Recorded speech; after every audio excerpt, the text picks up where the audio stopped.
Estamos más que contentos por encontrarnos con esa dominicanidad internacional en la ciudad de Nueva York, en este su programa Acción Popular de hoy domingo 12 del mes de junio del año 2022.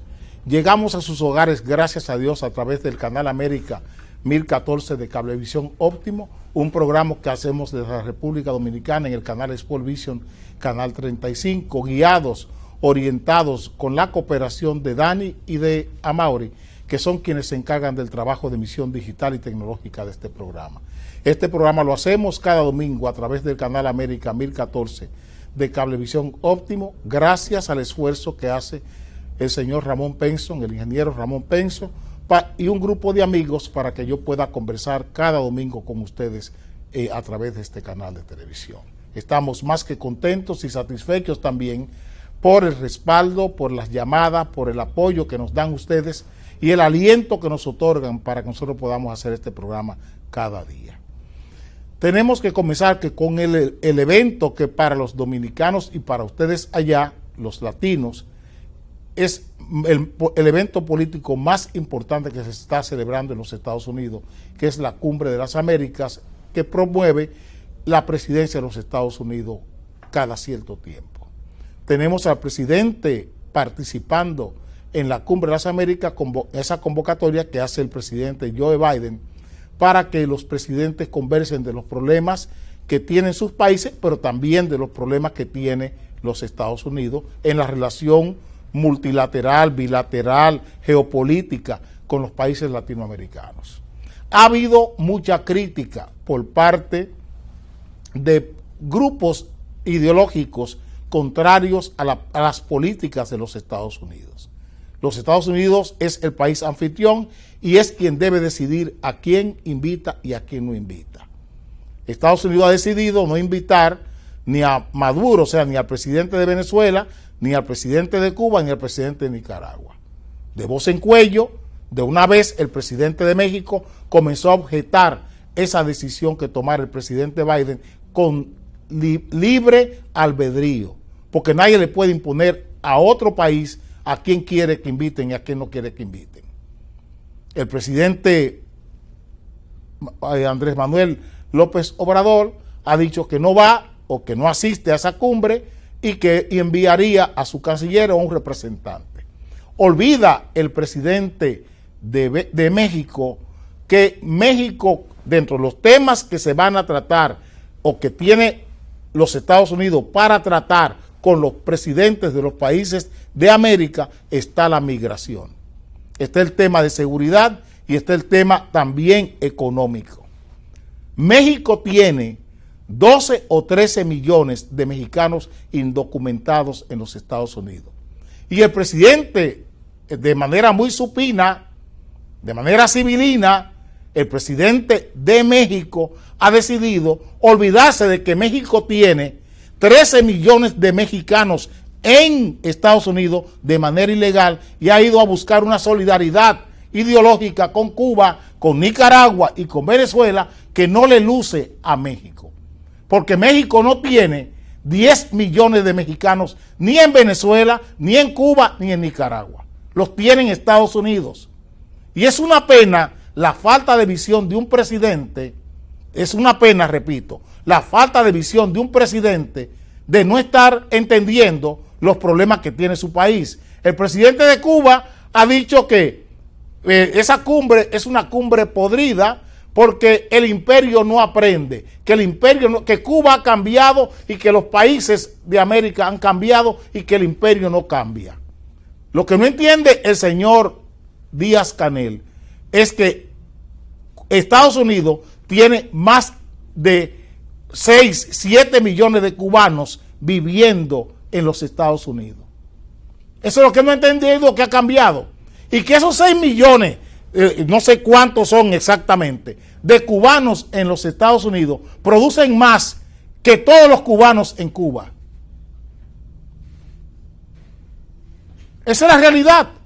Eso es lo que ha cambiado, señor Canel. Que los cubanos que ustedes le llaman gusanos en la Florida, en los estados de los Estados Unidos, producen más que todo el estado cubano. Esa es la realidad. y que tienen su vida resuelta en los Estados Unidos, que no la pudieron resolver en Cuba. Esa es la realidad, señor Canel. Y que Cuba no tiene millones de nicaragüenses en Cuba, no lo tiene. Cuba no tiene millones de venezolanos en Cuba. Los millones de venezolanos están en Estados Unidos. Los millones de nicaragüenses indocumentados están en Estados Unidos, no están en Cuba. Es bueno que se entienda esto, porque aquí se juega mucho a una geopolítica asquerosa desde el punto de vista marxista. Una política que no ha resuelto ningún problema en ningún país del mundo. El marxismo, o sea, la lucha de clases y las contradicciones, las relaciones de producción, no ha resuelto ningún problema, ni en China, ni en Cuba, ni en Rusia, tampoco en Cuba, tampoco en Vietnam. Es bueno que lo tengan claro. La lucha de clases, ni las relaciones de producción, que es en lo que basa el progreso, el marxismo, no ha resuelto el problema cubano, ni ha resuelto el problema en China. ¿Dónde está la clase obrera china? ¿Dónde está la clase obrera rusa? ¿Dónde está la clase obrera cubana? ¿Dónde están? ¿Qué la clase portadora del progreso? Según Lenin, según Federico Engels, ¿dónde está el progreso cubano? ¿Dónde está el progreso en Rusia? ¿Dónde está el progreso en China? ¿Dónde está la lucha de clases en China? ¿Dónde está la lucha de clases en Rusia? ¿Dónde está la lucha de clases en Cuba? Solo eso quiero preguntar. Porque es muy fácil, con una verborrea de dirigente, repito, es muy fácil, con una verborrea de dirigente, llevarle la cotorra a estos países donde hay poca educación, donde hay solo una sola visión y una sola opinión, la de los dictadores. Vengo ahora.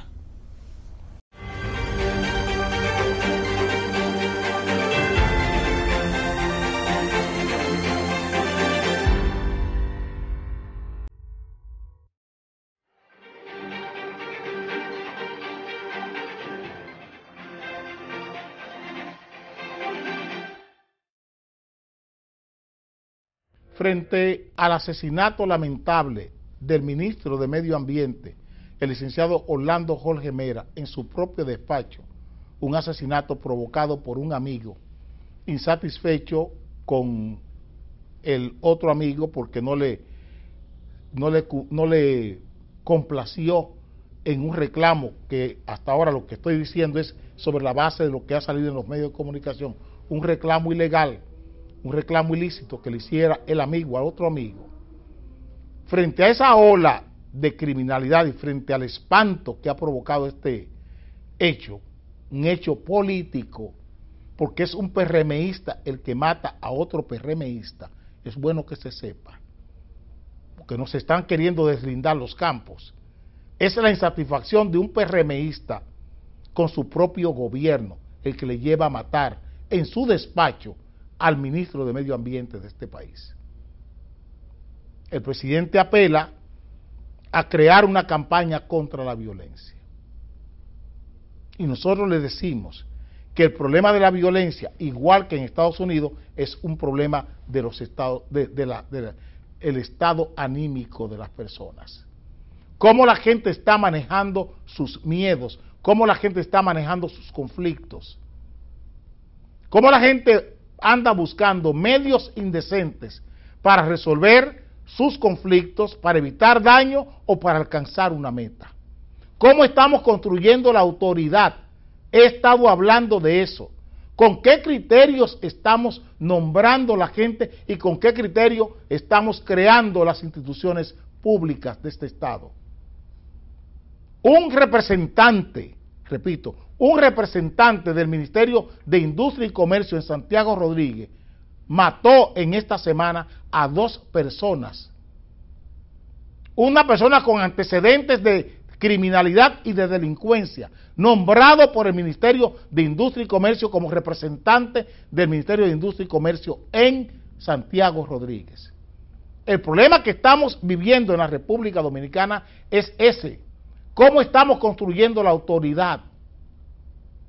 ¿Cómo estamos construyendo la autoridad en este país? ¿Con qué medios? ¿Cómo estamos premiando lo peor? ¿Cómo estamos comprometiéndonos para que una persona sea diputado? Nada más tiene que tener dinero. Para que una persona sea funcionario público, solo tiene que tener dinero para en una campaña electoral comprar el cargo que quiere.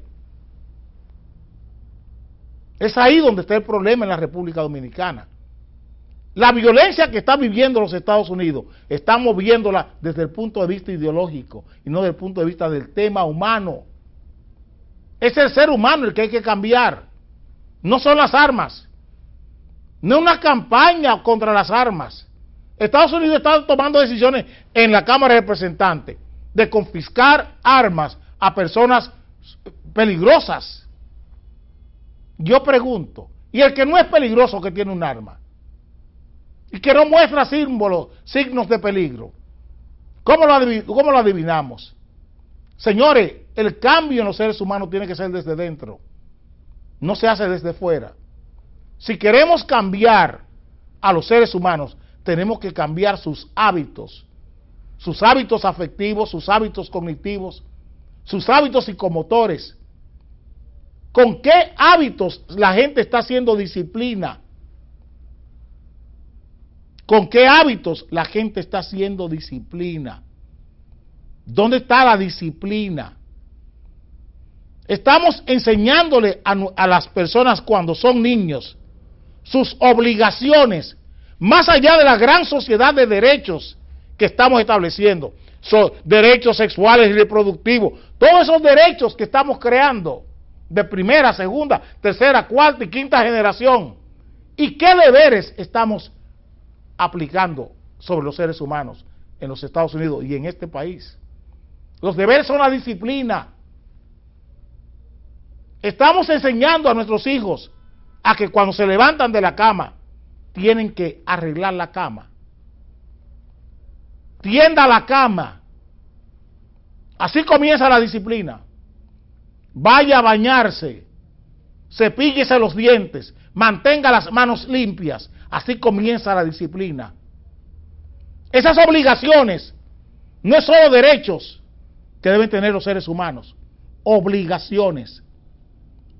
Estamos creando hijos con muchos derechos, pero ¿qué obligaciones le estamos imponiendo a nuestros hijos? ¿A qué le estamos obligando? Que eso es la disciplina. ¿Saben nuestros hijos que tener una cama y que dormir con una sábana y en un colchón limpio le cuesta a los padres? Y que deben ellos cuidar esa cama y cuidar esas sábanas. ¿Saben nuestros hijos que tienen que mantener una higiene mínima? Bañarse, limpiarse, asearse, cumplir con su horario de clases, cumplir con sus tareas. Es así que se cambia un ser humano. Un ser humano aprende con hábitos. Con hábitos es que se construye el carácter de un ser humano. Con hábitos afectivos decentes, no con vicios. Con valores, no con vicios.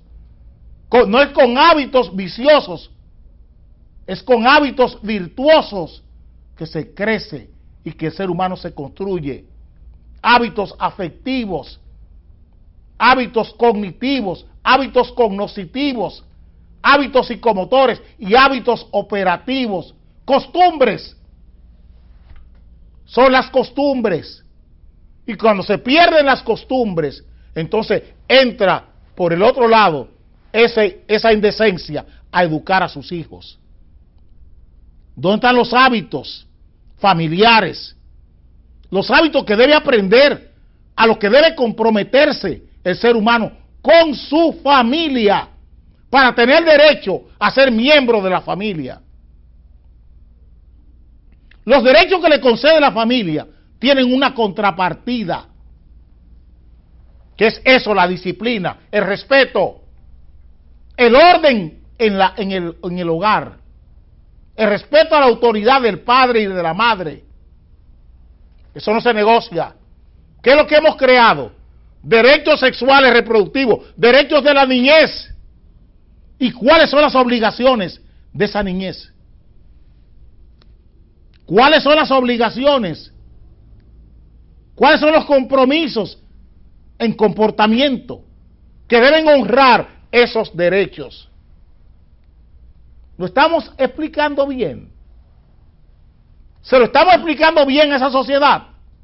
Desde la política. Cuando estamos creando leyes que consignan derechos, estamos viendo la contrapartida en deberes, en obligaciones, por parte de quienes han de disfrutar esos derechos. El derecho a tener un arma, ¿qué contrapartida tiene? ¿Qué obligación tiene el derecho a tener un arma? ¿Qué deberes tiene el derecho a tener un arma? Eso no es el arma, son los derechos que estamos consignando, de tener un arma libre de obligaciones, libre de deberes. ¿Qué deberes debe tener una persona? ¿Con qué debe cumplir una persona para tener derecho en arma? No es el derecho en arma. ¿Qué deberes, qué obligaciones tiene quien tiene el derecho a tener un arma? Ahí está el debate político. Ahí está el debate político. Si esa persona ha cumplido las obligaciones o está en disposición de cumplir las obligaciones que consigna el derecho a tener un arma. Es por ahí que debemos comenzar. Es por ahí que debemos ver esto, sobre la parte humana, con qué hábitos estamos construyendo estos derechos. ¿Para quién? ¿Para qué sociedad? Vengo ahora.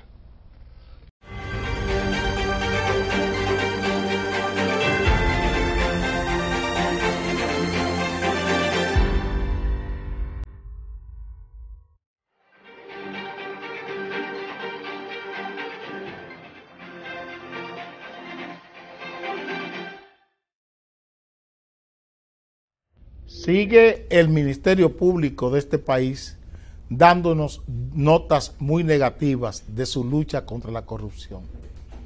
Los hechos están dejando ver la poca o ninguna sinceridad, ninguna honestidad o la poca honestidad del Ministerio Público en su campaña mediática de lucha contra la corrupción. Hemos vivido en los últimos 15 o 20 días 2 o 3 espectáculos, porque no podemos decirle de otra manera, de resoluciones por parte de los tribunales dominicanos que ciertamente dan asco a la sociedad dominicana. Lo que ha pasado, por ejemplo, con el caso de los tucanos, donde todos están en libertad sin ningún compromiso. Lo que ha pasado con los implicados hoy en el caso de los Tres Brazos, donde una mafia montada desde el propio Estado vendió un barrio entero con la gente dentro en los Tres Brazos. Después que una empresa estafó a miles de personas con cientos de millones de pesos, casi 1.000 millones de pesos, pagados a una empresa supuestamente para legitimar unos títulos que eran de Corde y que cayeron en manos de una empresa privada. Y hoy, después de este escándalo, un juez decide que esa gente todos hay que ponerlos en libertad porque no tienen ningún pecado. Es la corrupción del PLD, la corrupción de Leonel Fernández, la corrupción de Danilo Medina, refrendada hoy, liberada, blanqueada en el gobierno del PRM. Es eso lo que queremos significar. Es, repito, la corrupción de cómo Leonel Fernández cogió y privatizó y capitalizó acorde a las empresas públicas todo el legado patrimonial de Trujillo que dejó la dictadura. Cómo Leonel Fernández cogió y partió en pedazos todo lo que era el patrimonio de este Estado y lo entregó a manos privadas. Y en el caso de Corde, en el caso del CEA, Lo que estamos viendo, por ejemplo, con CORDE, es lo que está pasando con el CEA, con el Instituto Agrario Dominicano y también con bienes nacionales. Cómo las tierras del Estado están en manos privadas. Cómo se cometen estafas. Aquí se cogió y se compraron naves aéreas a una empresa brasileña llamada Embraer. Una empresa multada que pagó una multa en los Estados Unidos por haber sobornado a legisladores dominicanos. No hay un legislador en el expediente. Nadie ha sido investigado desde la legislatura. O sea, ni diputados ni senadores. A pesar de que un sobrino de un senador, el senador Luis René Rojas Canaán, tío del administrador hoy, del señor Pereira Rojas, del Banco de Reservas, en la cuenta del señor Pereira Rojas llegó el dinero para sobornar a senadores y diputados para la compra de los aviones. No hay un senador, ni hay nadie investigado. Todos están en sus casas, libres. Ahora con el caso de los Tres Brazos, pasamos lo mismo. Todos están en sus casas y esa gente burlándose de todo el mundo. ¿Y qué pasará con los más de 300,000 personas que están afectadas por este fraude de los Tres Brazos? ¿Qué va a pasar con esas más de 300,000 personas? Estoy diciendo, más de 150,000 familias asaltadas, estafadas con un bien público del Estado Dominicano. ¿Qué va a pasar? ¿Se puede creer en esta lucha contra la corrupción? Estamos preguntando. ¿Qué le estamos trasladando a la sociedad? Que la gente sienta que en un tribunal se le puede robar, igual que como le asalta un bandido en la calle. Igual que como que un juez, un fiscal, es el mismo asaltante que tenemos en las calles.